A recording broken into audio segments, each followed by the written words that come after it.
بلوچستان کی بدقسمتی ہے کہ اگر پاکستان کی پارلیمانی سیاست کی تاریخ کو دیکھا جائے، سب سے زیادہ بااصول لوگ بلوچستان کے تھے، اور ان لوگوں نے جیلیں برداشت کی، مصیبتیں برداشت کی، نہ پارٹی بدلا، نہ اپنے خیالات بدلے، جس میں بالکل بزنجو کو آپ دیکھیں، ڈاکٹر عبداللہ صاحب کو آپ دیکھیں، نواب خیر بخش کو، سردار عطا اللہ کو، یہ سارے پارلیمنٹ کے ممبر رہے ہیں، گل خان نصیر رہا، یہ سارے بھاری لوگ تھے اور نظریات کے حوالے سے۔ اب بدقسمتی یہ ہے کہ یہاں پہ اداروں کی مداخلت سے ہر الیکشن میں یا تو نئی پارٹیاں بنتی ہیں یا بلوچستان میں ٹرانسفر پوسٹنگ کا سلسلہ شروع ہوتا ہے، جو ہمارے لیے ندامت ہے، میں سمجھتا ہوں۔ سیاسی پارٹیاں بنیادی طور پر کسی بھی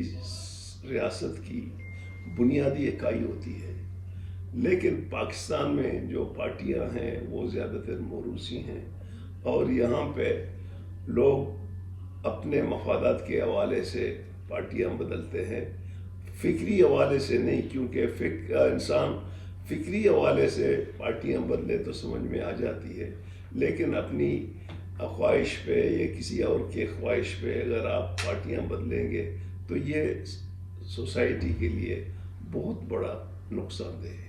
میرے خیال میں پی ڈی ایم میں میرا تو سب سے بڑا جھگڑا یہی تھا، پاکستان پیپلز پارٹی اور مسلم لیگ نون سے۔ میں کہتا ہوں کہ آپ لوگ کب یہ سو کال جو الیکٹیبلز ہیں ان سے بلوچستان کے عوام کو آزادی دلوائیں گے؟ آپ لوگ ان کو نہ لیں، ہم سیاسی کارکن ان کو ایسی شکست دیں، کیونکہ وہ رخ کو دیکھتے ہیں، عوام دیکھ لیتے ہیں کہ جی اس میں اب کس کی باری ہے، عوام کا توجہ اس طرف ہو جاتا ہے۔ اگر ان کو بڑی پارٹیاں نہ لیں، میرا یقین ہے کہ بلوچستان میں جو بڑے بڑے جاگیردار ہیں، یہ بڑے اشرفیہ و سردار ہیں، ان کو سیاسی لوگ within passage of time ان کو شکست دیتے ہیں۔ سر میرے نزدیک تو پارٹیاں اہم ہیں، کیونکہ پارٹی ہی ہے جو سماجی تبدیلی کا وجہ بن جاتا ہے۔ جو شخصیت ہے وہ سیاست برائے سیاست کے قائل ہے۔ میں سمجھتا ہوں کہ بلوچستان کی بدقسمتی یہ رہی کہ بلوچستان کو سیاسی حوالے سے ڈیل نہیں کیا جا رہا ہے، بلکہ اسٹریٹجیکلی اس کو دیکھا جا رہا ہے۔ ہم یہ سمجھتے ہیں کہ بلوچستان میں کا جو موجودہ انسرجنسی ہے یہ مشرف کا پیدا کرتا ہے۔ مشرف نے جو نا یہ انسرجنسی پیدا کی، جس کے سبب آج ہمارے بے شمار نوجوان، چاہے ان کا ملیٹنٹ سے تعلق ہے یا عام لوگ ہیں، مارے جا رہے ہیں۔ لاپتہ افراد ایک انسانی مسئلہ ہے، اس کو انسانی بنیادوں پہ حل کرنے کی ضرورت ہے، اور میں یہ سمجھتا ہوں کہ جب تک اس مسئلے کو بندوق کے زور کی بجائے مذاکرات کے عمل سے آپ اس کو حل کرنے کی کوشش نہیں کریں گے، یہ مسئلہ روز بروز زیادہ ہوگا، کم نہیں ہوگا۔ اس کا علاج صرف اور صرف بلوچ ملیٹنٹ کے ساتھ مذاکرات ہیں۔ میں نے اپنے دور میں مذاکرات شروع کی تھی جو ایک حد تک کامیاب رہا، لیکن میرے جانے کے بعد اس کو سخت خانے میں ڈال دیا۔ ہماری تو سب سے بڑی پرائورٹی یہی ہوگی کہ جی ہم اس سلسلے کو وہیں سے شروع کریں۔ اب حالات بدل گئے، وہ صورتحال جو 2013، 14، 15 میں تھا اب وہ نہیں رہا ہے، لیکن پھر بھی ہماری یہ خواہش ہوگی کہ جی ہم انسرجنسی کو نیگوسیشن کے ذریعے ہم ایڈریس کر لیں۔ اب عوام کی ذمہ داری ہے کہ وہ ہمیں اتنا طاقت دے دیں کہ ہم اس مسئلے کو حل کر سکیں۔ نوجوانوں کو آن بورڈ کرنے کے لیے ضروری ہے کہ عوام پہ بھروسہ کیا جائے، عوام جس کو ووٹ دے گا اس کو عوام کا نمائندہ سمجھا جائے، جو یہاں پہ نہیں ہے۔ بلوچستان کے تعلیمی اداروں میں نوجوانوں کو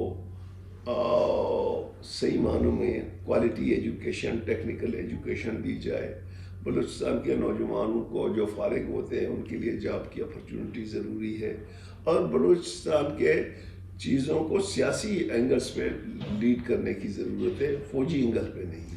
بہت فرق ہے سر. مطلب یہ ہے کہ بلوچستان اور خیبر پختونخوا تھوڑا سا مماثلت رکھتے ہیں، لیکن یہاں پہ ایک انسرجنسی جاری ہے، وہاں ٹی ٹی پی ہے، وہاں کا کوشش ہو گیا کہ جی الیکشن نہ ہو، الیکشن سبوتاج ہو. اب لاہور میں تو الیکشن سبوتاج کرنے کا کوئی عمل شروع نہیں ہے، یا سندھ میں نہیں ہے، لیکن یہ دونوں صوبوں میں مشکلات ہیں جو. لیکن سیاسی کارکن ہمارے بہت سے دوست شہید ہو گئے ہیں، مارے گئے ہیں، لیکن سیاسی کارکن اپنا عمل جو ہے نا جمہوری انداز پہ وہ جاری رکھ رہا ہے. میں بیسیکلی اس ٹائم بھی وزیر اعلیٰ کا امیدوار نہیں تھا، نہ خواہش تھا. میاں نواز شریف صاحب اور محمود خانہ چودھری صاحب کی مہربانی سے مجھے بنایا گیا. میرا ایک خواہش ہے، وہ یہ ہے کہ بلوچستان کی اسمبلی کو نیشنل پارٹی کے کارکنوں سے ہم بھر دیں، کیونکہ جب تک یہ ہمارا مراعات یافتہ طبقہ یا اسمبلیوں میں ہوں گی، وہ بلوچستان کے عوام کی صحیح معنوں میں خدمت نہیں کر سکتی. میرا سب سے بڑا خواہش وزیر اعلیٰ بننے کی بجائے میں ایک ایسی مضبوط، منظم، شعوری اور فکری پارٹی بناؤں جو عوام کی نمائندگی کر سکے صحیح معنوں میں. میں تو ایک عام آدمی ہوں، میں کہتا ہوں کہ آپ ایک اچھا انسان بنیں، ایک پڑھا لکھا بلوچ بنیں اور ایک تخلیق کار بلوچ بنیں، جو آنے والے دنوں میں جو چیلنجز ہیں ان چیلنجز کو شعوری اور فکری اور ٹیکنیکی حوالے سے آپ ان کو میٹ کریں. دوسری ہماری کوشش ہو کہ ہم ٹیکنیکل ایجوکیشن، کوالٹی ایجوکیشن اور بزنس پہ زور دے دیں، کیونکہ بلوچ میں یہ دونوں چیزوں کی فقدان ہے. جب تک بزنس میں بلوچ نہیں جائے گا، ٹیکنیکل اور کوالٹی ایجوکیشن میں نہیں جائے گا، اس کے لیے مشکلات بہت زیادہ ہوں گی. آپ کی بہت بہت